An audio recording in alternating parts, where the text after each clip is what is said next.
ఓ ఓం సమర్థ సద్గురు శ్రీ భరద్వాజాయ నమ. భగవాన్ శ్రీ భరద్వాజ 7వ అధ్యాయం. మహాత్ముల సందర్శనం. మధులుబ్ధో యథా భృంగ పుష్పాత్ పుష్పాంతరం వ్రజేత్ జ్ఞానలుబ్ధస్తథా శిష్యో గురోర్గుర్వంతరం వ్రజేత్. మధువు నాశించిన తేనెటీగ పువ్వు వద్దకు వెళ్ళి ఒక్కొక్క తేనెబొట్టును సంగ్రహించి లబ్ధి పొందినట్లే జ్ఞానపిపాసి అయిన శిష్యుడు జ్ఞాన సంపన్నులైన అనేక మంది గురువులను ఆశ్రయించి వారి వద్ద నుండి జ్ఞానాన్ని సంపాదించాలి అని గురుగీత వాక్యం. శ్రీ భరద్వాజ్ గారు షిరిడీలో ఆత్మానుభూతిని పొందిన అనంతరం ఇంటికి వచ్చిన తర్వాత తమ గదిలో శ్రీ సాయినాథుని పటాన్ని పెట్టుకుని ఆ పటం ఎదురుగా కూర్చొని గంటల తరబడి ధ్యానమగ్నులయ్యేవారు. ఆ తర్వాత ఆయనకు కేవలం సాయినాథుని సమాధిని దర్శించినంత మాత్రానే నాకు ఇంతటి దివ్యానుభూతి ప్రాప్తించింది. ఇక సాయిబాబాను సశరీరులుగా చూస్తే ఎంత బాగుండేదో కదా అనిపించింది. షిరిడీ వెళ్ళినప్పుడు ఆయన బాబాను కనీసం సశరీరులై ఉన్న పూర్ణ జ్ఞానులను దర్శించే భాగ్యాన్నైనా ప్రసాదించవలసిందిగా ప్రార్థించారు.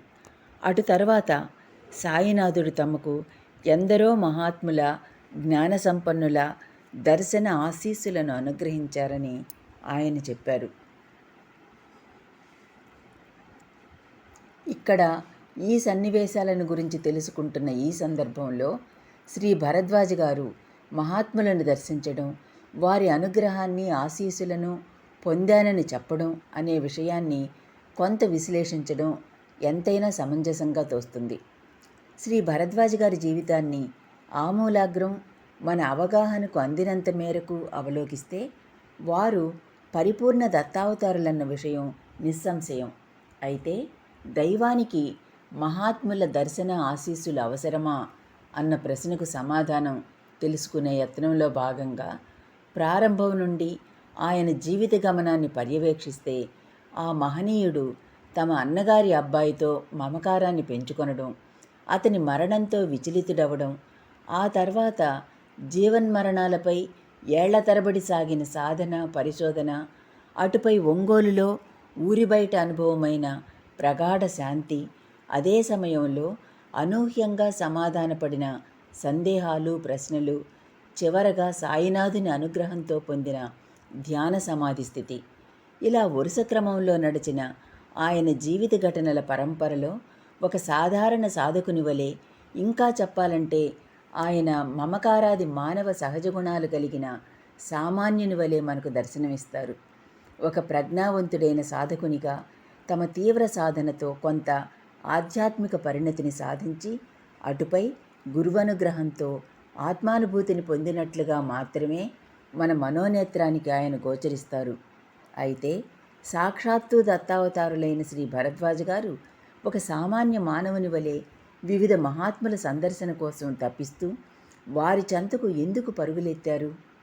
ఈ ప్రశ్నకు సమాధానం తెలియాలంటే శ్రీ భరద్వాజ్ గారు వివిధ మహాత్ములను సందర్శించిన సందర్భాలను వివరంగా తెలుసుకొనడం ఎంతో ఆవశ్యకం. కనుక ఒక్కొక్క మహాత్మునితో భరద్వాజ్ గారి సమాగమంలో జరిగిన సన్నివేశాలను ప్రస్తావించుకుందాం. 1. శ్రీ జిల్లెళ్లమూడి అమ్మ. షిరిడీలో సాయినాథుని పరిపూర్ణ అనుగ్రహాన్ని పొందిన అనంతరం భరద్వాజ్ గారు మొట్టమొదటగా జిల్లెళ్లమూడి అమ్మను దర్శించారు. ఆ తర్వాత జిల్లెళ్లమూడిలో కొంతకాలం ఉన్నారు. జిల్లెళ్లమూడి అమ్మ భరద్వాజ్ గారిని ఎంతగానో అభిమానించేవారు. నైష్టిక బ్రహ్మచారి అని, నిజమైన భక్తుడు, అసలైన బ్రాహ్మణుడు అని కీర్తించారు.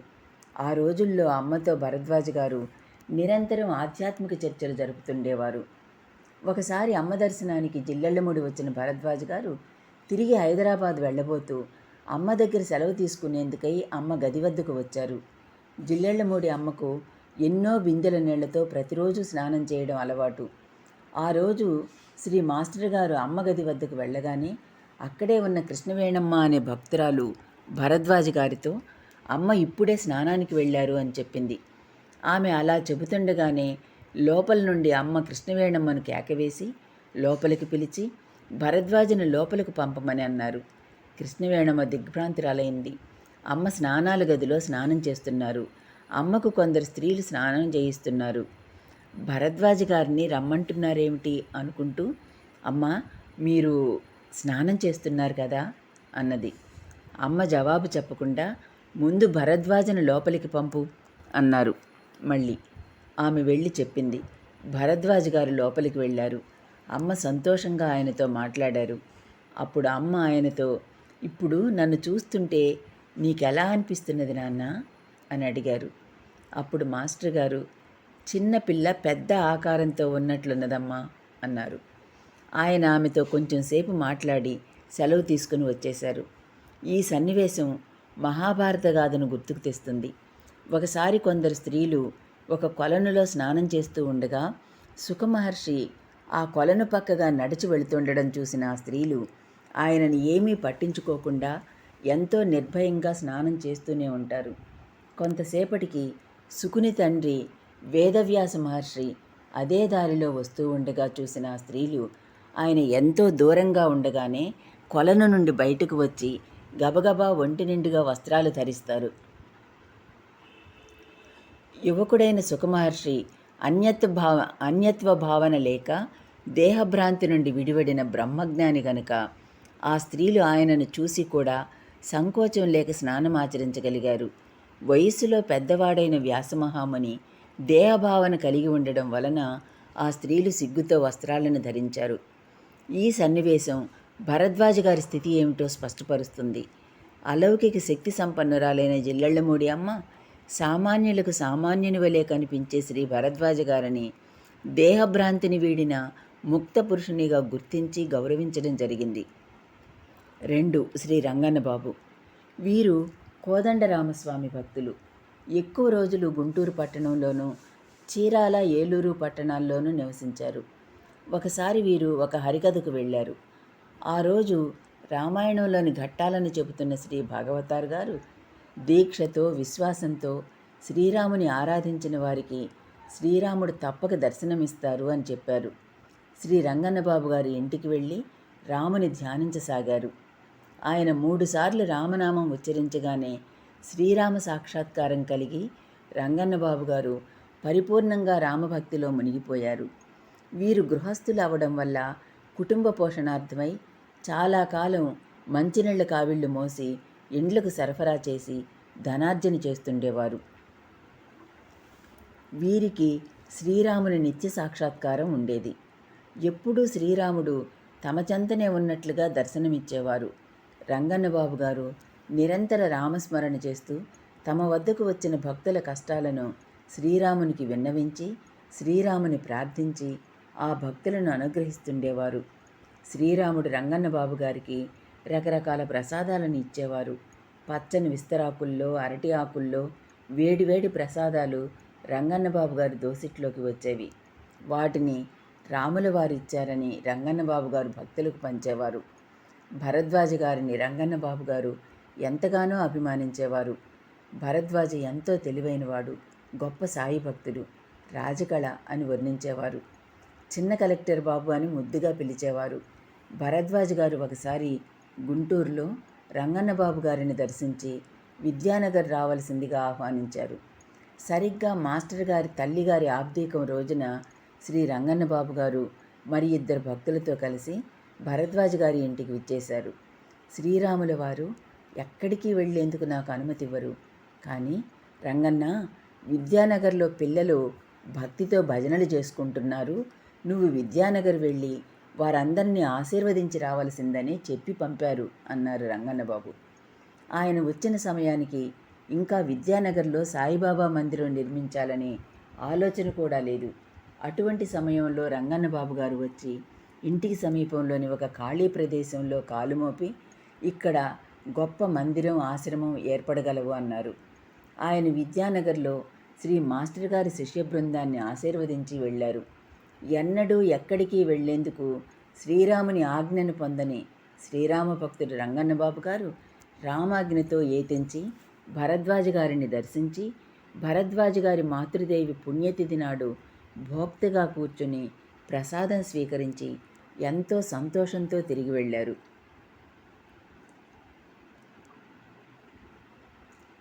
3. చీరాల అవధూత స్వామి. భరద్వాజ్ గారు జిల్లెళ్లమూడి ఆశ్రమంలో ఉంటున్న రోజుల్లో ఒకసారి ఆయనకు టైఫాయిడ్ జ్వరం వచ్చింది. ఆయన చీరాల్లోని డాక్టర్ శ్రీధర్రావు గారి హాస్పిటల్లో చేరి ట్రీట్మెంట్ తీసుకుంటున్నారు. ఆ సమయంలో చీరాలలోని అవధూత గురించి విని ఆయనను దర్శించారు శ్రీ భరద్వాజ్ గారు. ఆ స్వామి జడలు కట్టిన జుట్టు, గడ్డము, మాసిన చిరిగిన బట్టలు, బోధకాలుతో పిచ్చివాని వలె ఉన్నారు. నిస్సంగులైన అవధూతలకు దేహంపై కానీ వస్త్రాలపై కానీ ఆపేక్ష ఉండదు. కండ్లు పుసిగట్టి నీరు గారుతున్నా, దేహము గుడ్డలు మురికిపట్టి ఉన్న శ్రీ స్వామి పట్టించుకునేవారు కాదు. తమకు భిక్షనివ్వాలని తాపత్రయపడేవారిని పట్టించుకోకుండా స్వామి తమకు బుద్ధి పుట్టినప్పుడు నడిబజారులో కూర్చుని తోచిన భక్తుడిని పిలిచి భోజనం తెమ్మనేవారు.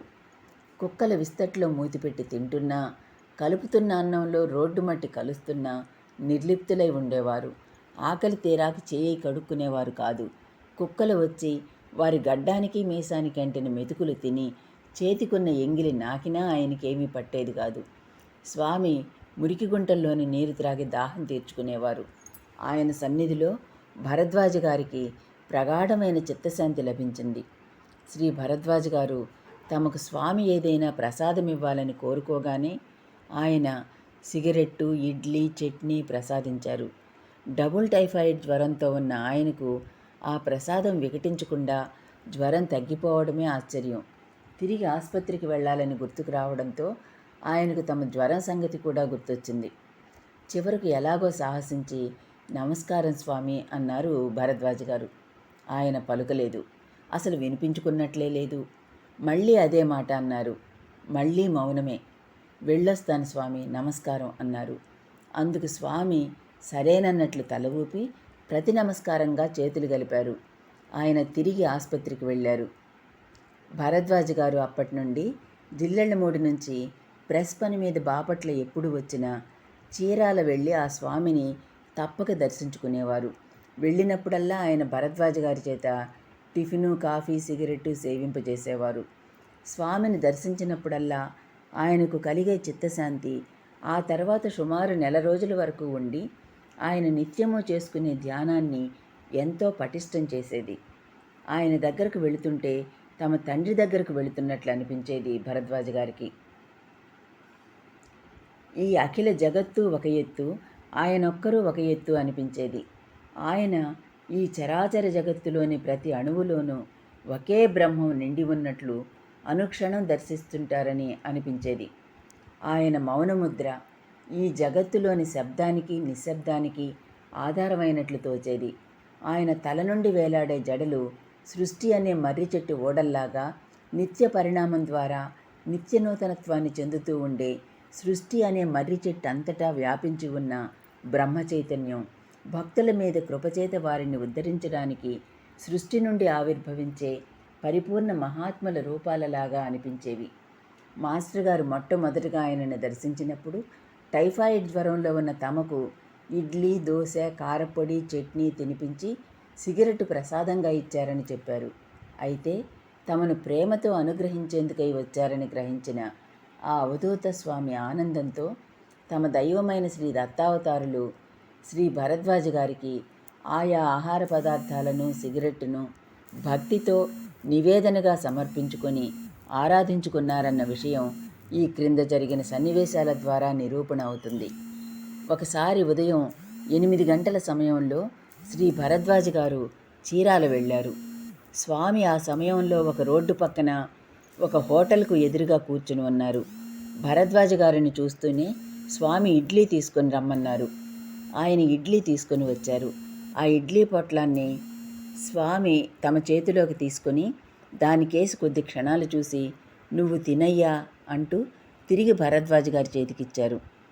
మీరు తినండి స్వామి, నేను మళ్ళీ తెచ్చుకుంటాను అన్నారు భరద్వాజ్ గారు. స్వామి అలా కాదని అడ్డంగా తల ఊపారు. స్వామి ఆజ్ఞను అనుసరించి ఆయన ఇడ్లీ తినడం మొదలుపెట్టారు.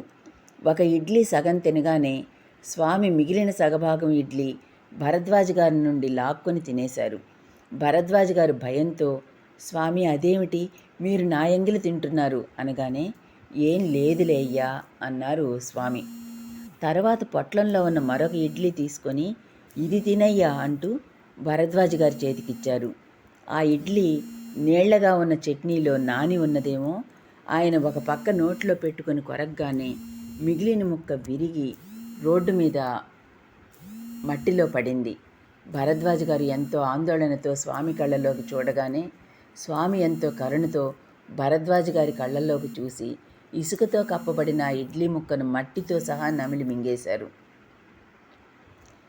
తర్వాత మరొక ఇడ్లీ భరద్వాజ్ గారి చేతికిచ్చి ఇది తిను స్వామి అన్నారు. మాస్టర్ గారు ఆ ఇడ్లీని అతి జాగ్రత్తగా తిన్నారు. భరద్వాజ్ గారు చీరాల స్వామిని గురించి చెబుతూ ఆయన వద్దకు వెళుతుంటే నా తండ్రి దగ్గరకు వెళుతున్నాను అనిపిస్తుండేది అన్నారు. స్వామి కూడా భరద్వాజ్ గారు స్వామి వద్దకు వచ్చి తిరిగి ఆయన వద్ద సెలవు తీసుకుని వెళ్ళేటప్పుడు వెళ్ళిపోతున్న ఆయన కేసి తదేకంగా చూసి ఆయన కనుమరుగు కాగానే దుఃఖించేవారు. అలా దుఃఖిస్తున్న స్వామిని చూసి స్వామిని సన్నిహితంగా సేవించే చంద్రం అనే భక్తునికి గబగబా స్టేషన్కు వచ్చి భరద్వాజ్ గారిని వెనుకకు పిలిచి స్వామి వద్దకు తీసుకువెళ్లాలనిపించేది. కానీ మళ్ళీ భరద్వాజ్ గారు ఉద్యోగస్తులు, డ్యూటీకి వెళ్ళక తప్పదు. ఆయన రావాలని నిజంగా స్వామి గనుక సంకల్పించినట్లయితే ఆయన రాకుండా ఉండగలరా? పరుగెత్తికెళ్ళి చెప్పక్కర్లేదులే అనుకుని ఊరుకునేవాడు. స్వామిని కొందరు పిల్లలు డబ్బులిమ్మని చేయి చాపితే ఆయన ఇస్తుండేవారు. ఆ పిల్లలను స్వామి తరచూ ఆ ఎర్రస్వామి ఎప్పుడొస్తాడయ్యా అని అడుగుతుండేవారు. వాళ్ళు తమకు తెలియదని చెప్తే రేపు వస్తాడులే అనేవారట. ఆయన అన్నట్లే మర్నాడు మాస్టర్ గారు చీరాల వెళ్ళడం జరిగేది. ఒకసారి స్వామి భరద్వాజ్ గారికి ఒక చీరని ప్రసాదించి ఇది కప్పుకో అయ్యా అన్నారు. అది చూసిన కొందరు భరద్వాజ్ గారు గృహస్థులు అవ్వవలసి ఉంటుందని స్వామి యొక్క ఆ చర్యకు అర్థం అని అన్నారు. స్వామి ఆరోగ్యం ఆందోళనకరంగా ఉన్నప్పుడు సన్నిహిత భక్తులైన చంద్రం మరియమ్మలు స్వామి మీ వాళ్ళెవరైనా ఉంటే చెప్పండి, టెలిగ్రామ్ ఇస్తామని అంటూ ఆయన వద్దకు వచ్చే భక్తులందరి పేర్లు చెబుతుంటే ఆయన మౌనం వహించారు. భరద్వాజ్ గారి పేరు చెప్పగానే ఆయనకు ఉత్తరం రాయమని అన్నారు. అయితే ఆ ఉత్తరం చేరే లోపలే భరద్వాజ్ గారు స్వామి వద్దకు వెళ్ళారు. ఆ చిత్రమైన సన్నివేశం ఈ విధంగా జరిగింది. సెప్టెంబర్ 2వ తేదీ 1973 సంవత్సరంలో భరద్వాజ్ గారు విద్యానగర్లో కాలేజీలో తమ తరగతి గదిలోకి వెళుతుండగా కళ్ళ ముందు చీరాల అవధూత స్వామి దర్శనమిచ్చారు. భరద్వాజ్ గారు ఆయన రూపాన్ని దర్శిస్తూ ఎదురుగా ఉన్న తరగతి గదిలోని డయాస్ను చూడక తట్టుకొని కింద పడిపోయారు. వెంటనే చీరాల బయలుదేరి వెళ్ళగా తమ అంతిమ సమయంలో భరద్వాజ్ గారిని చెంతకు పిలిపించుకున్న అవధూత స్వామి ఆ మర్నాడే 3/9/1973 తేదీన భరద్వాజ్ గారి సమక్షంలో తుదిశ్వాస విడిచారు. దీనిని బట్టి నివురుగప్పిన నిప్పు వలె అతి సాధారణంగా కనిపించే భరద్వాజ్ గారిని అవధూత స్వామి శ్రీదత్తునిగా గుర్తించి ఆరాధించారని తెలుస్తుంది. మొట్టమొదటి దర్శనంలోనే భరద్వాజ్ గారు ఆయనకు నమస్కరించగానే స్వామి చేతులు జోడించి భరద్వాజ్ గారికి నమస్కరించారు. వారి ఉచ్చిష్టాన్ని అత్యంత ప్రీతితో స్వీకరించడం, ప్రతి క్షణం భరద్వాజ్ గారిని స్మరించడం, ఆయన తమ వద్దకు వచ్చి కనుమరుగవగానే ఆయన కోసం దుఃఖించడం, ఇవన్నీ కూడా ఈ విషయాన్ని ధృవపరుస్తాయి. 4. రాకాడి బాబా. ఒకసారి భరద్వాజ్ గారు జిల్లెళ్లమూడిలో ఉండగా శ్రీ పూర్ణానంద స్వామి వారి ద్వారా వారి గురువుగారైన రాకాడి బాబా గురించి విని రమణానంద అనే పూర్ణానంద స్వామి శిష్యునితో కలిసి ఆయన దర్శనానికి వెళ్ళారు. గణేష్పురి అనే ఊరికి కొద్ది దూరంలో ఉన్న ఒక కొండవాగు దాటితే అక్కడ ఉన్న అనసూయ కుండం అనే పేరుగల ఉష్ణకుండం, దాని ప్రక్కనే అనసూయాశ్రమం ఉంటాయి. ఆ కుండానికి 50 గజాల దూరంలో ఒక చెట్టు క్రింద మట్టితో అలికిన ఒక ఆసనంపై కూర్చుని ఉన్న రాకాడి బాబాను వీరు దర్శించారు. ఆయన 50-60 సంవత్సరాల వయసున్న వారిలాగా కనిపించారు. కేవలం లంగోటి మాత్రమే ధరించి ఉన్నారు. ఒంటి నిండా తెల్లని విభూతి పూసుకుని ఉన్నారు. ఎర్రని జటలను తలపై కిరీటంలో చుట్టి ముడివేసుకుని ఉన్నారు. మెడలో రుద్రాక్షమాల. ఆయన పక్కనే చాలా పెద్ద ధుని వెలుగుతున్నది. ఆ ధునిలో 3-4 పొడుగాటి మానులు ఒక్కసారిగా కాలుతున్నాయి. అవి ఏం చెట్లో గాని వాటి నుండి వచ్చే విభూతి అమిత తెల్లగాను అతి మెత్తని పిండిలాగాను ఉన్నది. ఆ ప్రాంతమంతటా ఎత్తైన విభూతి రాసులు ఎన్నెన్నో పోసి ఉన్నాయి. భరద్వాజ గారిని చూస్తూనే రాకాడి బాబా, ఈ బాలశివుడెవరు అన్నారు. రమణానంద వీరిని గురించి చెప్పగానే ఆయన భరద్వాజ గారిని ఎంతో ప్రేమతో పలుకరించారు. భరద్వాజ గారు మోకరిల్లి వారి పాదాలకు నమస్కరించుకుంటుంటే అక్కడ ఉన్న గ్రామస్తులు పాదాలు తాకవద్దని వారించారు. కానీ రాకాడి బాబా గారు భరద్వాజ గారిని నమస్కరించుకోమన్నట్లుగా తమ పాదాలను ముందుకు చాపారు. రాకాడి బాబా, బాలశివ, నువ్వు ఎక్కడ నమస్కరిస్తే అక్కడ సాయినాథుని పాదాలే ఉంటాయి అన్నారు. వారితో సంభాషించిన అనంతరం బాబాగారు, బాలశివునికి తినడానికి ఏమైనా పెట్టకుండా పంపించేస్తే సాయినాథుడు ఒప్పుకోరు అంటూ ఒక పాత్రలో కొంత పిండి బెల్లం వేసి నీరు పోసి ధునిపై ఉడికించి ఆ తర్వాత ధునికి నివేదించి ప్రసాదంగా వీరికిచ్చారు. బాబాగారు ఆ రోజంతా భరద్వాజ గారితో ఎన్నో విషయాలు ఎంతోసేపు సంభాషించారు. రాకాడి బాబా, మొదట ఇక్కడ ఉండడానికి ఎవ్వరికీ అనుమతి లేదు. దర్శనం చేసుకుని వచ్చిన పనేదో చూసుకుని తిరిగి వెళ్ళిపోవలసిందే. ఎంతటి అర్ధరాత్రైనా. పూర్ణానందుడు కూడా తన తావుకు పోవలసిందే అన్నారు. అయితే భరద్వాజ గారికి ఆ రాత్రి అక్కడే నిద్రించాలనే సంకల్పం బలంగా కలిగింది. కానీ రమణానంద వెళ్ళక తప్పదనుకొని, స్వామి, మాకు సెలవిప్పిస్తే మేము గ్రామంలోకి వెళ్తాం అంటూ భరద్వాజ గారిని కూడా లెమ్మని సైగ చేశాడు. భరద్వాజ గారికి తాము ఎలాగో యుక్తిగా అక్కడ రాత్రి ఉండేందుకు ప్రయత్నిస్తుంటే ఆ విషయం అర్థం చేసుకోనందుకు రమణానందులపై కోపం వచ్చింది. స్వామి అది గమనించి, శివ, మనకు కోపం తగదు. తెలియక ఎవరెవరో ఏమేమో చేస్తుంటారు. వారి స్వభావాలు సంస్కారాలు వేరుగా ఉంటాయి.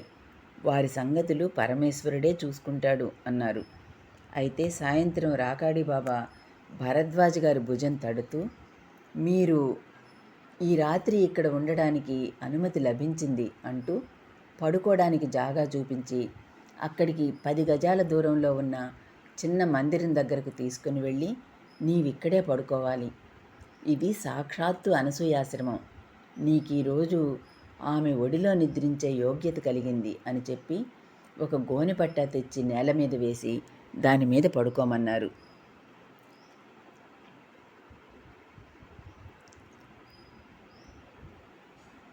ఆయన చేత సేవ చేయించుకుంటున్నందుకు బాధతో వారు పరిచిన పట్టాపై పడుకోవడానికి తాను అర్హుడను కానని భావించి భరద్వాజ గారు పట్టా అంచుకు ఒరిగి పడుకున్నారు.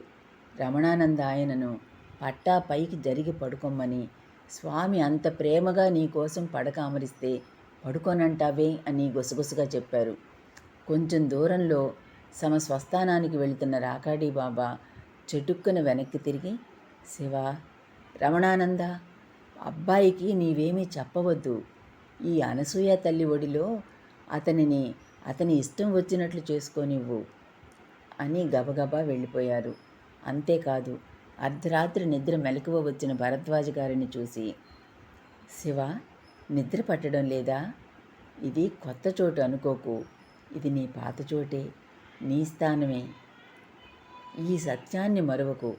ఇకనైనా కళ్ళు మూసుకొని పడుకో. ఇది నీ చోటు కాకుంటే నిన్నెలా పడుకొనిస్తాను అన్నారు. ఆ మర్నాటి ఉదయం రాకాడి బాబా గారు భరద్వాజ గారితో, శివ, ఈ సాధువు ఎప్పుడూ ఎక్కువ మాట్లాడడు. నిన్న ఏమేమో మాట్లాడేశాను. ఇవాళ ఇంకేమీ చెప్పేది లేదు. ఎందుకో కానీ మీకు ప్రసాదం పెట్టి కానీ పంపకూడదనిపించింది అని చెప్పి ఊరిలోకి భిక్షకు వెళ్ళి వచ్చిన తర్వాత ధునిపై పులగం వండి వీరికి ప్రసాదం ఇచ్చారు. ప్రసాదం తినడం పూర్తి కాగానే వీరితో, శివ, ఇక్కడికి వచ్చావు, ప్రసాదం తిన్నావు, ఇక్కడొక రాత్రి నిద్ర చేశావు. నీకు మా ఆశీస్సులు ఎప్పుడూ ఉంటాయి. గురు పూర్ణిమకు పూర్ణానందుడు వస్తాడు, అతనితో నీవు కూడా రా అని చెప్పి ఆశీర్వదించి పంపారు. రాకాడి బాబా మాటలలో భరద్వాజ గారిపై ఆయనకు గల ప్రత్యేకమైన ఆదరణ స్పష్టంగా వ్యక్తమవడం చూస్తాం. ఈ ప్రదేశం, ఈ అనసూయాశ్రమం నీకు పాత చోటే. కొత్త ప్రదేశం కాదు, నీ తల్లి ఒడిలో ఉన్నావు అనడం. రమణానంద, అనసూయ తల్లి ఒడిలో అతనిని అతని ఇష్టం వచ్చినట్లు చేసుకోనివ్వు, అబ్బాయిని నువ్వేమీ ఆటంకపరచవద్దు అనడం. ఇవన్నీ చూస్తే భరద్వాజ గారు సాక్షాత్తు అత్రి అనసూయల తనయుడు దత్తాత్రేయుడేనన్న విషయం స్పష్టమవుతుంది. 5. శ్రీ చెమటం అమ్మ. చెమటం అమ్మగారికి తల్లిదండ్రులు పెట్టిన పేరు అచ్చమ్మ. వీరి స్వస్థలం పశ్చిమ గోదావరి జిల్లా తణుకు సమీపాన గల చెమటం గ్రామానికి 8 మైళ్ళ దూరాన గల రేలంగి గ్రామం. అమ్మకు చిన్న వయసులోనే వివాహమైంది. ఈమె భర్త అంజయ్య గారు చెమటం గ్రామంలో పండ్లు కూరగాయల వ్యాపారం చేసేవారు. వచ్చిన డబ్బుతో తప్పదాగి ఇంటికి వచ్చి అమ్మను కొడుతుండేవారు. అమ్మ ఓర్పుతో సహించేవారు. 20 సంవత్సరాల వయసులో అమ్మకు ఒక కుమారుడు జన్మించాడు. అమ్మ చిన్నతనం నుంచి రామనామం చేసేవారు. అరటి గెలలు కాపు వేసే గూట్లో కూర్చొని ధ్యానస్థులయ్యేవారు. కాలాంతరంలో సాధురాం బాబాజీ అనే మహనీయుడు అమ్మపై తమ కండువ విసిరి ముండనం చేయించుకొని ముండలాగా ఉండు అని ఆదేశించడంతో ఆమె దిగంబరిగా ఉండిపోయారు. ఆ తర్వాత అమ్మ బాహ్య స్మృతి లేక ఎక్కడ పడితే అక్కడ కూర్చొని ధ్యానస్థులవుతుండేవారు. కొంతకాలానికి కొందరు భక్తులు అమ్మకు రామాలయం వెనుక కుటీరం నిర్మించారు. అమ్మ కుటీరంలో ఉండేవారు. భరద్వాజ మాస్టర్ గారు 1973 సెప్టెంబర్లో ఏలూరుకు స్పాట్ వాల్యుయేషన్కి వెళ్ళారు. అక్కడ చెమటం అమ్మ గురించి మొట్టమొదటిసారిగా విని ఒక ఆదివారం నాడు అమ్మ దర్శనానికై బయలుదేరారు.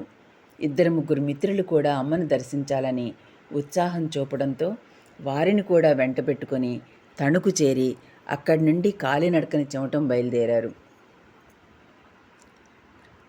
చెమటం ఊరి పొలిమేరలు చేరేసరికి అమ్మ రోడ్డు మీద ఎదురుగా వస్తూ వీరికి కనిపించారు. దిగంబరి అయిన ఆమెను అమ్మగా గుర్తించిన భరద్వాజ్ గారు ఆమెకు నమస్కరించుకొనడానికి ఆమెను సమీపిస్తుండగా అమ్మయే స్వయంగా ఆ రోడ్డు మీద భరద్వాజ్ గారి పాదముల మ్రోల సాష్టాంగ నమస్కారం చేశారు. అమ్మ లేవగానే మాస్టర్ గారు అమ్మ చేతికి పువ్వులు పండ్లు సమర్పించుకొని ఆమెకు సాష్టాంగ నమస్కారం చేసుకున్నారు. ఈ సన్నివేశాన్ని గురించి నిరహంకారి, అత్యంత నిరాడంబర హృదయులు అయిన శ్రీ భరద్వాజ్ గారు, అందరిలోనూ ఆ పరమాత్మను దర్శించే అవధూతలు ఎందుకలా చేస్తారో చెప్పడం కష్టం, ఇందులో మన గొప్పతనం ఉందనుకోవడం అవివేకం అన్నారు. భరద్వాజ్ గారు 1980 నవంబర్లో మళ్ళీ అమ్మ దర్శనార్థం వెళ్ళి ఆమె సన్నిధిలో 3 రోజులున్నారు. మాస్టర్ గారి రాకను ముందుగానే తెలుసుకున్న అమ్మ ఆనందానికి అవధుల్లేవు. బాబు వస్తున్నాడే, బాబు వస్తున్నాడు అంటూ ఎంతో హడావుడి చేశారు. తమ కుటీరానికి రామాలయానికి సున్నాలు వేయించి కుటీరాన్ని శుభ్రంగా అలికించి ముగ్గులు పెట్టించి మాస్టర్ గారు వచ్చే సమయానికి పెద్ద హండాలలో స్నానానికని నీళ్లు కాయించి ఉంచారు. పిండి వంటలతో భోజనం సిద్ధం చేయించారు. అమ్మ ఎంతగానో అభిమానిస్తున్న మాస్టర్ గారు వస్తున్నారని ఊరివారంతా కూడా సంతోషంలో మునిగిపోయారు. ఆనాడు ఊరంతా పండుగ వాతావరణం నెలకొన్నది. ఆ రోజు మాస్టర్ గారు వచ్చాక అమ్మ ఆయనకు అన్నం కలిపి ముద్దలు నోట్లో పెట్టి తినిపించారు. ఆమె కూడా కొంత తింటూ భరద్వాజ్ గారికి నోట్లో పెట్టసాగారు. ఎంతో కాలానికి వచ్చిన కన్న కొడుకును చూసినట్లు అమ్మ ప్రవర్తించారు. ఆ దృశ్యాలన్నీ చూస్తూ ఊరివారంతా పరమానందభరితులైనారు. ఆ మర్నాడు మాస్టర్ గారు అమ్మకు పూజ చేశారు. ఊరిలో భరద్వాజ్ గారు ఆ 3 రోజులు అమ్మ గురించి ఉపన్యసించి ఆమె మహిమను కొనియాడారు. ఆమెను భక్తితో ఎలా సేవించుకొనాలో అందరికీ తెలియజెప్పారు. భరద్వాజ్ గారు తమ శిష్యులందరినీ అమ్మ దర్శనానికై పంపేవారు. అమ్మ మాస్టర్ గారి వద్ద నుండి వచ్చిన భక్తులను ప్రత్యేకంగా ఆదరించేవారు. వారి కోసం భిక్ష తెప్పించి స్వయంగా తామే ముద్దలు కలిపి పెట్టి కడుపు నిండా తినిపించేవారు. పూజ్యశ్రీ మాస్టర్ గారు విద్యానగర్లో నిర్మిస్తున్న శ్రీ షిరిడి సాయిబాబా మందిరానికి అమ్మ తమ ఆశీస్సులిచ్చి 116 రూపాయలు విరాళంగా పంపారు. మందిర కుంభాభిషేక మహోత్సవానికి తమ భక్తులను పంపారు. ఒకసారి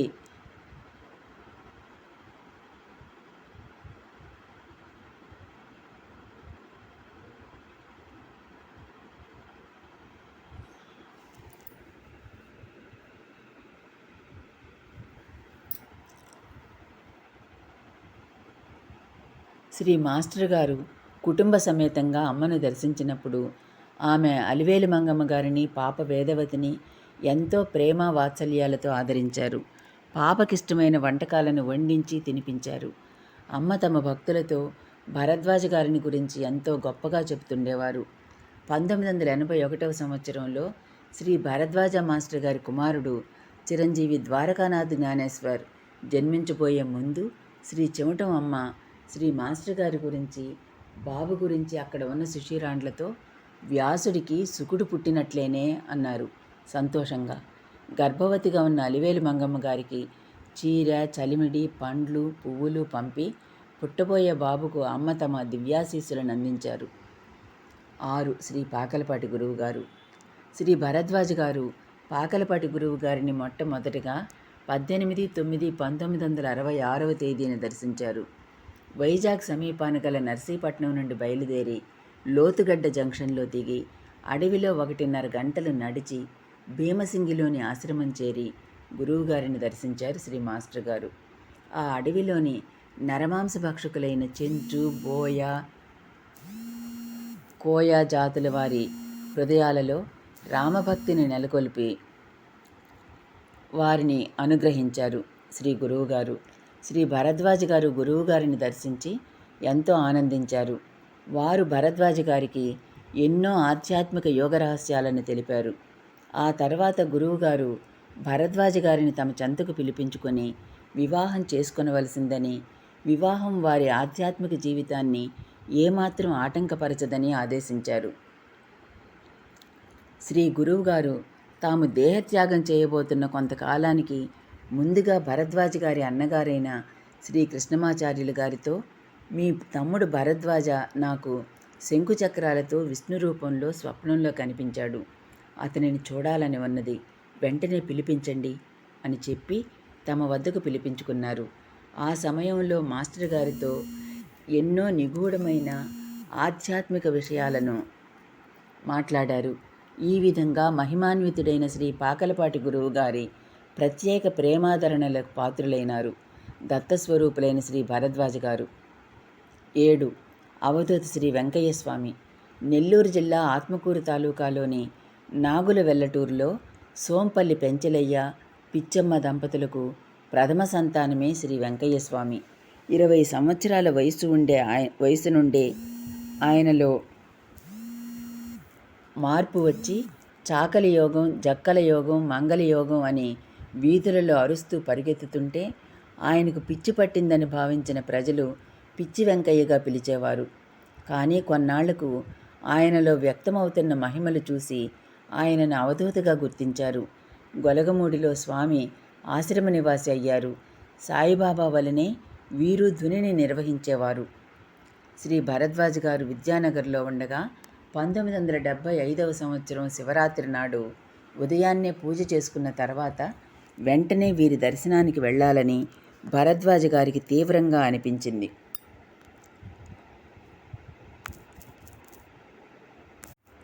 శ్రీ భరద్వాజ్ గారు విద్యానగర్లో ఉండగా 1975వ సంవత్సరం శివరాత్రి నాడు ఉదయాన్నే పూజ చేసుకున్న తర్వాత వెంటనే వీరి దర్శనానికి వెళ్ళాలని భరద్వాజ్ గారికి తీవ్రంగా అనిపించింది. శ్రీ వెంకయ్య స్వామి భక్తుడు, భరద్వాజ్ గారి విద్యార్థి అయిన బి రామకృష్ణారెడ్డి ఆయన గొలగమూడిలో ఉన్నారో లేదో తెలుసుకుని వెళ్ళడం మంచిది అన్నాడు. భరద్వాజ్ గారు ఆనాటి ఉదయం 8:30 గంటలకు సాయిబాబాకు అగరబత్తి సమర్పించి స్వామి దర్శనం కలగాలని ప్రార్థించారు. వీరు గొలగమూడి చేరగానే వీరికి తెలిసిన విషయం శ్రీ వెంకయ్య స్వామి వారు 4 రోజుల క్రిందట నెల్లూరులోని దత్తాత్రేయ మఠానికి వచ్చారు.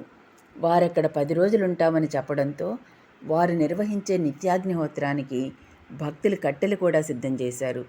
కానీ వారి రోజు ఉదయం 8:30 గంటలకు ఉన్నపళంగా గొలగమూడి బయలుదేరారు. వారి సేవకులందరూ తలొక వైపు వెళ్లడం వలన వారిని గుర్రపు బండిలో గొలగమూడికి పంపారు. భరద్వాజ్ గారు, రామకృష్ణారెడ్డి గొలగమూడి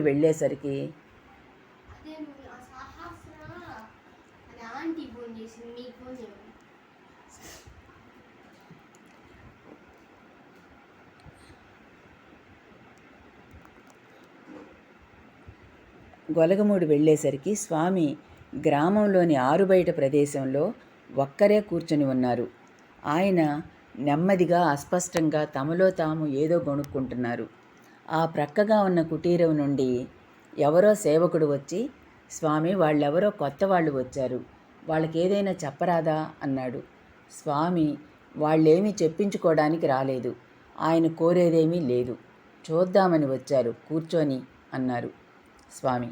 నెల్లూరు దత్తాత్రేయ మఠంలో స్వామి 10 రోజులు ఉంటారని విన్న భక్తులంతా అకస్మాత్తుగా 4 రోజులకే గొలగముడి వచ్చారని తెలియక నెల్లూరులోనే ఉన్నారని భావించారు. అందువలన గొలగమూడిలో స్వామి సన్నిధిలో వీరిద్దరే ఉండడం వలన వీరు 6 గంటలు ప్రశాంతంగా గడిపారు. స్వామి భరద్వాజ గారిని ప్రత్యేకంగా ఆశీర్వదించి ఎన్నో నిగూఢమైన విషయాలు మాట్లాడారు. భరద్వాజ గారు తమ వద్దకు వచ్చే వారినందరినీ శ్రీ వెంకయ్య స్వామిని దర్శించుకోమని చెప్పేవారు. 1980వ సంవత్సరం సెప్టెంబర్ 30వ తేదీన స్వామి అకస్మాత్తుగా తమ భక్తుడైన మాకాని వెంకట్రావు గారితో విద్యానగర్ బయలుదేరదామయ్యా అన్నారు. అప్పుడు వెంకట్రావు గారు, గురవయ్య, డ్రైవర్ మస్తానయ్య స్వామిని కారులో ఎక్కించుకొని విద్యానగర్ వచ్చారు. కొత్త చోట ఎక్కడైనా ఒక్కరోజులో వెళ్ళిపోదామని గొడవ చేసే స్వామి విద్యానగర్ సాయి మందిరంలో 4 రోజులు ఎంతో ఆనందంగా ప్రశాంతంగా గడిపారు. సూర్యచంద్రాదులు ఉన్నంత వరకు ఈ మందిర ప్రభావం ఉంటుంది అన్నారు స్వామి. తమకు అక్కడ ఎంతో బాగుందని చెప్పారు. భక్తులందరితో కలిసి సాయి భజన చేశారు. భజన జరుగుతున్నప్పుడు తమ చేతులు తట్టుతూ భజన చేసి అందరినీ సాయి భజన చేయమన్నారు. శ్రీ భరద్వాజ గారిని, వారి శిష్యులను, అక్కడున్న భక్తులందరినీ ఆశీర్వదించి 5వ రోజున స్వామి గొలగమూడి తిరిగి వెళ్ళారు. 8 శ్రీ ఆనందమయ్యి మాత. వెనుకటి తూర్పు బెంగాల్లోని త్రిపుర జిల్లాలో విద్యాకూట్ అనే గ్రామంలో బిపిన్ బిహారీ భట్టాచార్య, మోక్షదాదేవి అనే పుణ్యదంపతులకు ఏప్రిల్ 30, 1896న 2వ కుమార్తె జన్మించింది. ఆమెకు నిర్మలాదేవి అని పేరు పెట్టుకున్నారు. ఆమె ఆనందమయ్యి మాతగా ప్రఖ్యాతిగాంచారు. అది 1968వ సంవత్సరం. భరద్వాజ మాస్టర్ గారు బాపట్ల కాలేజీలో ఆంగ్లోపాధ్యాయ పదవిని విడిచిపెట్టి జిల్లెళ్లమూడి అమ్మ సన్నిధిలో ఉన్న రోజుల్లో నైమిసారణ్యంలో ఆనందమయ్యి అమ్మ భాగవత సప్తాహం నిర్వహిస్తున్నారు అని తెలిసి భరద్వాజ గారు నైమిసారణ్యం చేరి అక్కడి ప్రధానమైన షామియానాలో ప్రవేశించేసరికి అక్కడే ఒక పక్కగా ఒక మంచం మీద ఆనందమయ్యి మాత కూర్చొని కొద్దిమంది భక్తులకు దర్శనమిస్తున్నారు. వెంటనే భరద్వాజ గారు కూడా నమస్కరించుకుని ఆమె సన్నిధిలో కూర్చున్నారు. అమ్మ బెంగాలీ భాషలో ఏమేమో సన్నిహిత శిష్యులతో చెబుతూ మధ్య మధ్యలో పసిపిల్లల పండు వెన్నెలలా హాయిగా నవ్వుతున్నారు. సుమారు 70 సంవత్సరాల వయసున్నట్లు కనిపిస్తున్నప్పటికీ నల్లని జుట్టు, తెల్లని శరీర ఛాయ, అతి తెల్లని చీర కట్టుకొని కూర్చున్న అమ్మ వెన్నముద్దలా అనిపించారు. మధ్యలో ఆమె భరద్వాజ గారి కేసు చూసి, నీవెక్కడి నుండి వస్తున్నావు అని అడిగి తెలుసుకున్నారు.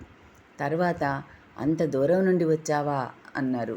శ్రీ మాస్టర్ గారు, అమ్మ దగ్గరి కంటే దూరమేమిటి, ఒడిలో చేరగలగడమే ధన్యత అన్నారు. అమ్మ నవ్వి అవునన్నట్లు తల ఊపారు. అటు తర్వాత సుమారు అరగంట సేపు గాఢమైన మౌనంలో ఆయన కేసి చూస్తూ కూర్చున్నారు. అప్పుడు చిత్రమైన అనుభూతిలో ఆయనకు తెలియకుండా కాలం క్షణాలలాగా గడిచిపోయింది. ఒకరోజు ప్రవచనం అయ్యాక 2వ రోజున భరద్వాజ గారికి ఎలాగైనా అమ్మను కొద్దిసేపైనా విడిగా చూడాలని ఆరాటం కలిగింది. ఆయన ఎక్కడ నుండి కిటికీ గుండా అమ్మ బాగా కనిపిస్తారో చూసుకొని ఆ దిక్కున దూరంగా చెట్టు కింద కూర్చుని అమ్మను చూస్తున్నారు. కానీ చూసిన కొద్దీ తృప్తి లేదు.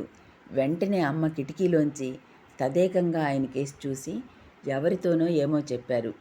వారు మధ్యలో ఉన్న కంచె వద్దకు వచ్చి ఆయనతో అమ్మ పిలుస్తున్నారని చెప్పారు. అకస్మాత్తుగా జరుగుతున్న ఆ సాయిలీలకు శ్రీ భరద్వాజ మాస్టర్ గారికి రోమాంచితమైంది. వెంటనే ఆయన అమ్మ గదిలోకి వెళ్ళి నమస్కరించుకున్నారు. నీవెవరు, ఎక్కడి నుండి వచ్చావు అని మొదట బెంగాలీలోనూ తర్వాత హిందీలోనూ అమ్మ అడిగి తెలుసుకున్నారు. అమ్మ, నీ విడిది ఎక్కడా, భోజనం ఎక్కడ చేస్తున్నావు అని అడిగారు. ఆయన గేటు బయట హోటల్లో టీ బిస్కెట్లతో కడుపు నింపుకుంటున్నాను అని చెప్పారు. ఒక్కసారిగా అమ్మ ముఖం చిట్లించి అక్కడ వారిని పిలిచి, ఈ బాబుకు మనతో పాటే ఆశ్రమంలో భోజనం, ఉండడానికి గుడారము ఇప్పించండి అని కొంచెం కఠినమైన స్వరంతో హెచ్చరించారు. అంతవరకు అమ్మ బెంగాలీలో మాట్లాడుతుంటే అక్కడున్న ఒక బ్రహ్మచారిణి అమ్మకు భరద్వాజ గారికి మధ్య అనువాదకురాలిగా సాయం చేసింది. అందువలన తర్వాత ఒక వృద్ధ సన్యాసి శ్రీ మాస్టారుని విమర్శిస్తూ ఏదో గొణగడం వలన ఆయనకు అమ్మ సన్నిధిలో కొద్దిసేపు ఉండే అవకాశం కలిగింది. సాయిలీల అమ్మ విషయాలలో కూడా అలా నిరూపణ కావడంతో ఆయనకు తనివి తీరిపోయింది. మరోరోజు బాబాను స్మరించి అమ్మ తమకై తామే నన్ను పిలిచి ప్రసాదం ఇచ్చి ఆశీర్వదించాలి అనుకుంటూ కూర్చున్నారు ఆయన. కొద్ది నిమిషాలలో అమ్మ ఆయనను పిలిపించారు.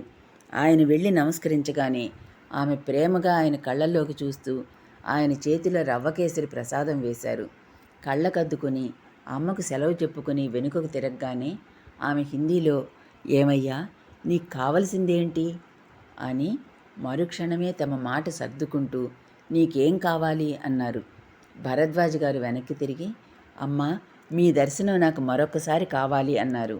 అమ్మ ఒక క్షణం ఆలోచనగా ఆయన కేసి చూసి, మంచిది, అలాగే లభిస్తుందిలే పో అన్నారు. అప్పట్లో అమ్మ వయసు సుమారు 85 సంవత్సరాలు.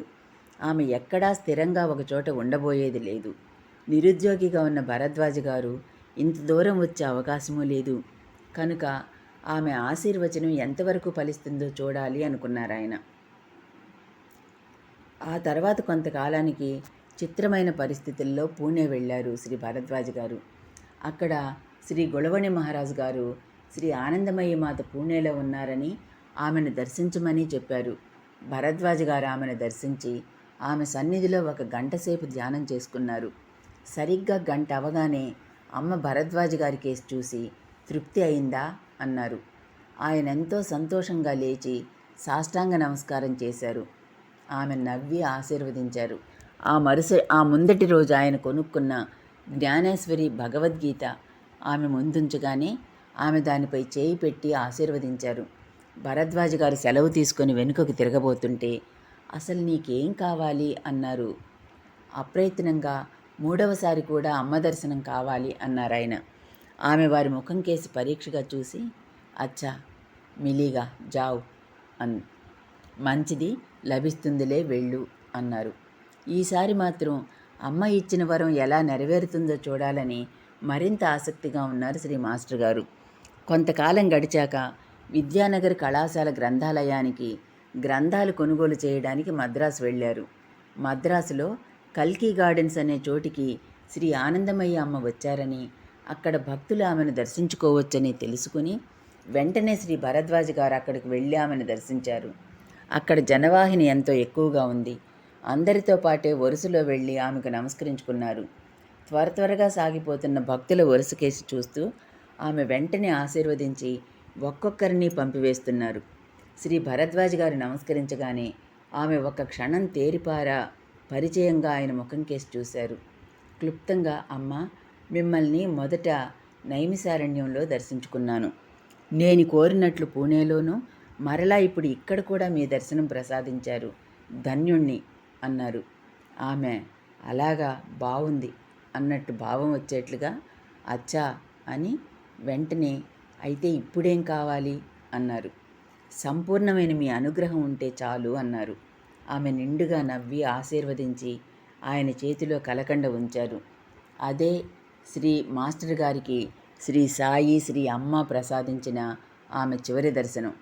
తర్వాత అమ్మ పరమపదించారు. కానీ ఆయన స్మృతిపథంలో ఆమె రూపము, మాట, సన్నిధి, ప్రభావం స్థిరంగా నిలిచిపోయాయి. అవి సాయి కృపకు అతి ప్రశస్తమైన తార్కాణాలుగా ఆయన జీవితంలో నిలిచిపోయాయి. ఇంకా ఎందరో మహనీయులు, అవధూతలు భరద్వాజ్ గారిని గురించి, వారు మానవాళి శ్రేయస్సుకై చేస్తున్న కృషిని గురించి ఎంతగానో ప్రశంసించారు. వాటిలో కొన్నింటిని తెలుసుకుందాం. శ్రీ రామిరెడ్డి తాత. వీరు భరద్వాజ్ గారింటికి విచ్చేసినప్పుడు మాస్టర్ గారి ఫోటో వంక చూసి, అప్పటికి మాస్టర్ గారు సమాధి చెందారు. ఆయన దత్తాత్రేయుడు, ఈ ఇంట్లో స్థిరంగా ఉన్నాడు, జ్ఞానం తెలిసినవాడు అని అన్నారు. శ్రీ పూర్ణానంద స్వామి, సాయిబాబాను ఉచ్ఛ్వాస నిశ్వాసాలలో నింపుకున్న సాయి భక్తుడు శ్రీ భరద్వాజ. ఆయన సంకల్పం విశ్వశక్తినే ప్రేరేపించి సఫలం కాగలదు అన్నారు. శ్రీ విద్యోపాసకులు బ్రహ్మవేత్తలు అయిన శ్రీ తాడేపల్లి రాఘవనారాయణ శాస్త్రి గారు తమకు చేతులు జోడించి నమస్కరిస్తూ ఉన్న నిరహంకారులైన శ్రీ భరద్వాజ మాస్టర్ గారిని చూసి నవ్వుతూ, మీరు నా ఆశీస్సులు కోరుతున్నారా? శ్రీ గురుచరిత్ర వ్రాసిన మీకు ఆశీస్సులు అందించగలవారు ఎవరున్నారు అన్నారు. శ్రీ నాగమునీంద్ర స్వామి, ఆయన చల్లని కుండ, ఆయన చుట్టూ దొంగలు చేరారు. ఆయన దొంగలను బాగు చేయాలంటాడయ్యా, ఎక్కడైనా దొంగలు బాగుపడతారటయ్యా అన్నారు. శ్రీ సుధీంద్రబాబు, ధర్మము పాపభీతి అడుగంటిపోయిన ఈ సమాజాన్ని ఆధ్యాత్మిక సంపదతో దైవభక్తితో నింపి పవిత్రమొనరించాలనే ప్రయత్నంలో ఆయన కాలానికి ఎదురెదుతున్నారు. అక్షరాల ఆచార్య పదవికి ఆయన అర్హులు అన్నారు.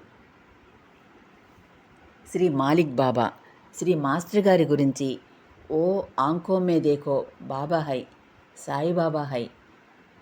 ఆయన కన్నులను చూడండి, ఆ కన్నుల్లో సాయిబాబా నిండి ఉన్నారు అని అన్నారు. అవధూత శ్రీ పోలయ్య తాత, గుంటూరు జిల్లా వెంకటాపురం గ్రామంలో నివసించే ఈ అవధూత స్వామి శ్రీ మాస్టర్ గారి గురించి, ఆయనకు నేను టీ ఇవ్వాలి, ఆయన చాలా పెద్దవాడు అన్నారు. మీకంటే పెద్దవారా అని అడిగిన భక్తులతో, అవునయ్యా, నాకంటే అందరికంటే ఆయన పెద్దవాడు అని పలికారు. పరాడ్ సింగ్ శ్రీ అనసూయామాత, నాగపూర్కు సమీపంలో నివసించే ఈమెను అవధూతగా గుర్తించి దర్శించారు శ్రీ భరద్వాజ్ గారు. మాస్టర్ గారి సమాధి అనంతరం ఒకసారి ఈమె ఒంగోలు వచ్చారు. మాస్టర్ గారింట్లో మాస్టర్ గారి ఫోటో ఉన్న మంచంపై చాలాసేపు కూర్చొని ఆయన ఫోటోకి వేసిన పూలదండలోని పువ్వులు తెంపుతూ ఎదురుగా మంచంపై కూర్చుని ఉన్న దివ్యజననిపై ఆ పువ్వులను చల్లారు. శ్రీ మాస్టర్ గారి సమాధికి నమస్కరించి ప్రదక్షిణలు చేశారు. దైవత్వమే తాముగా ఉన్న మహనీయులకు ఎవరి ఆశీస్సులు అనుగ్రహాలు అవసరం లేదు. ఆత్మతత్వంలో ఏకత్వంతో నిండిన మహాత్ములు ఇద్దరు ఒక చోట కూడినప్పుడు ఒకరి పట్ల మరొకరు స్పందించే తీరు ఏ విధంగానైనా ఉండవచ్చు. భరద్వాజ గారిని ఆనందమయ్యి రాకాడి బాబా వంటి వారు ఆశీర్వదించిన, చెమటం అమ్మ పాదాభివందనం చేసిన, శ్రీ పాకలపాటి గురువు గారు భరద్వాజ గారు తనకు విష్ణుమూర్తిలాగా దర్శనమిచ్చారని శ్లాఘించిన, చీరాల స్వామి భరద్వాజ గారి సన్నిధికై తప్పించి దుఃఖించిన, ఆయన ఉచ్ఛిష్టాన్ని స్వీకరించిన, ఇవన్నీ కేవలం వారంతా ఒకరి పట్ల ఒకరు తమ ఆనందాన్ని వ్యక్తపరుచుకునే వేరువేరు విధానాలు మాత్రమే. అయితే దత్తావతారులైన భరద్వాజ గారు మహాత్ముల పట్ల వ్యవహరించిన తీరు అసామాన్యం. ఆయన వారి పట్ల అత్యంత వినయ విధేయతలతో వారి సమక్షంలో తాము వారికంటే ఎంతో అల్పుడైనట్లు మెలిగేవారు. ముక్త పురుషుడైన భరద్వాజ గారు మహాత్ముల వద్ద వారి ఆశీస్సులే తమను తరింపచేస్తున్నట్లు ఎంతో నమ్రతతో వారికి సాష్టాంగ ప్రణామాలు ఆచరిస్తుండేవారు. అలా ఆయన ప్రవర్తించిన కారణం ఒక్కటే, యద్యదాచరతి శ్రేష్ఠ తత్తద్దేవేతరో జనాః సయత్ ప్రమాణం కురుతే లోకస్తదనువర్తతే. శ్రేష్ఠులేది ఆచరిస్తారో దానినే ప్రమాణంగా గ్రహించి సామాన్య జనులందరూ అనుసరిస్తారు అని గీతాచార్యుడు చెప్పినట్లు తాము తెలుసుకొనవలసింది పొందవలసింది ఏమీ లేకున్నా కేవలం లోకానికి ఆదర్శంగా ఉండేందుకు మాత్రమే ఆయన మహాత్ములను దర్శించారు. వారిని దర్శించి సేవించి వారి పవిత్రమైన సన్నిధి ప్రభావాన్ని, వారి ఆశీస్సులను, తద్వారా తరించే మార్గాన్ని మనమంతా పొందాలనే ఉద్దేశంతో తామే ఒక ఉదాహరణగా వారిని ఆశ్రయించే విధానాన్ని ఆచరించి చూపారు. తమకు అవసరం లేకున్నా వారు స్వయంగా మహాత్ములకు పాదాక్రాంతులై మనం ఏ విధంగా మహనీయులను సేవించాలో పాఠం బోధించి చూపారు. అంతేకాదు, మహనీయుల ప్రవర్తనను చూసినప్పుడు మన వంటి సామాన్యులకు వారిపై కలిగే సందేహాలు, అనుమానాలు ఎంత నీచంగా ఉంటాయో, కానీ అవి ఎంత అసంబద్ధాలో అసత్యాలో మనకు విశ్లేషించి విశదపరచడం కోసం భరద్వాజ గారు మహాత్ముల సన్నిధిలో ఆయా సంశయాలన్నీ తమ మనసులో తలెత్తినట్లుగా తాము ఎంతో నీచంగా నికృష్టంగా వారి ప్రవర్తనలో లోపాలను ఊహిస్తున్నట్లుగా తమకే అవన్నీ ఆపాదించుకున్నారు. ఉదాహరణకు పాకలపాటి గురువుగారు తమను వివాహం చేసుకోమని చెప్పినప్పుడు నా తండ్రి అన్నగారులు ఇలా చెప్పిస్తున్నారేమో అనుకున్నాను అని వారు తమ శిష్యులకు పెండ్లి కావలసిన కుమార్తెలు ఉండి ఆ శిష్యులతో వారి బిడ్డకు మంచి సంబంధం చూస్తానని వాగ్దానం చేసి అది నెరవేర్చుకొనడానికి నన్ను ఈ విధంగా వివాహానికి ప్రోద్బలం చేస్తున్నారేమోనని తమకు అనిపించిందని చెప్పారు. అయితే పాకలపాటి గురువుగారికి సాక్షాత్తు విష్ణుమూర్తిగా దర్శనమిచ్చిన భరద్వాజ గారు మహామహిమాన్వితుడైన గురువుగారిని శంకించే స్థాయిలో ఉన్నారా? భూత భవిష్యత్ వర్తమానాలెరిగిన సర్వజ్ఞులు పాకలపాటి గురువుగారు ఒక పెండ్లి సంబంధం కుదిర్చేందుకు ఇంతటి కుటిల లౌకికతతో వ్యవహరిస్తారన్న నీచమైన ఆలోచనకు సాయినాథుని ముద్దుబిడ్డడైన భరద్వాజ గారు లోనవుతారా? అటువంటి ఊహలకు మనం లోనవుతామని, మనమంతా అంత హీన సంస్కారంతో ఆలోచించి మహాత్ములను శంకిస్తామని తెలియపరిచేందుకే ఆ శంకలు, సంశయాలు తమకే వచ్చినట్లుగా ఆయన చెప్పుకున్నారు. ఆ తర్వాత అలా శంకించడం ఎంత అసంబద్ధమో అవివేకమో తెలియజేసి మన ఆలోచనలను ప్రవర్తనను సంస్కరించే విధంగా మన భావాలను సరిదిద్దారు. ఈ విధంగా అనేక మంది మహనీయులు, మహాపండితులు, భక్తులు, అవధూతలు ఆచార్య శ్రీ భరద్వాజ మాస్టర్ గారి గురించి పలువురు ఎదుటి చేసిన ప్రశంసలు చూస్తే ఆ మహనీయుని అసలు స్థితి ఏమిటో మన వంటి వారం తెలుసుకోవడం అనేది అసాధ్యం అని అర్థమవుతుంది. అతి సాధారణంగా, నిరాడంబరంగా మన మధ్య, మనలో ఒకరిగా సంచరించిన ఆ మహాత్ముడు మనకు ఎల్లవేళలా వందనీయుడు అని గ్రహించడం ఒక్కటే మన కర్తవ్యం. 7వ అధ్యాయం సమాప్తం. ఓం